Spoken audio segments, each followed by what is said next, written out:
Bonsoir et merci de votre fidélité à la RTB. La justice militaire a animé un point de presse cet après-midi à Ouagadougou. Au menu des échanges avec les journalistes, le dossier Thomas Sankara, l'affaire du putsch manqué, l'attaque de Yimdi et les militaires qui manœuvraient pour libérer le général Gilbert Diendéré.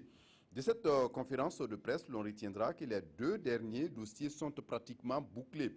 Pour ce qui est du dossier Thomas Sankara, la contre-expertise a été faite et les prélèvements ont été envoyés aujourd'hui même en Espagne pour analyse. Le commissaire du gouvernement s'est également étalé sur les libertés provisoires accordées par le juge. Pour lui, la détention préventive est une mesure exceptionnelle et que le juge n'a fait qu'appliquer la législation burkinabé.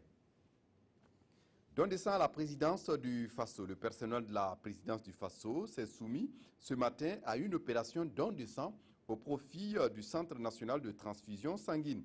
Le centre qui éprouve un besoin de sang ces derniers temps, ces temps de pluie, mais aussi ces temps de maladies récurrentes. L'opération collecte de sang est organisée en même temps que la visite médicale annuelle à Kosiam. En ces temps de saison des pluies, il y a comme une résurgence du paludisme due en partie aux moustiques évoluant dans les eaux stagnantes, d'où la sensibilisation accrue. Pour le Centre de recherche en santé de Nouna sur le paludisme, l'heure est à l'évaluation des programmes de lutte contre le paludisme.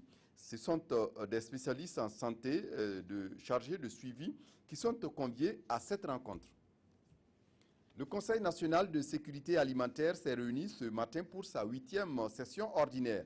Les membres du Conseil vont discuter de l'opérationnalisation du dispositif déconcentré du Conseil national de la sécurité alimentaire et nutritionnelle à travers le rôle des différentes parties. À l'École nationale de police, plus de 2600 élèves viennent d'achever leur formation. Ils sont désormais prêts à rejoindre les rangs dans les semaines à venir. Une sortie de promotion qui intervient dans un contexte sécuritaire marqué par la menace terroriste et l'incivisme. Le ministre en charge de la sécurité qui a présidé la cérémonie a appelé les nouveaux agents à faire preuve de professionnalisme une fois sur le terrain. Les pensionnaires du centre d'Elouendé de Tanguin ont été inondés suite aux fortes pluies enregistrées ces derniers jours. Et pour éviter que le pire n'arrive, le ministère en charge de l'action sociale propose de reloger les pensionnaires du centre à Saboula, à 18 km de Ouagadougou. Sur place là-bas, des infrastructures d'accueil sont d'ailleurs construites depuis 2011. Mais les pensionnaires opposent un refus catégorique à déménager.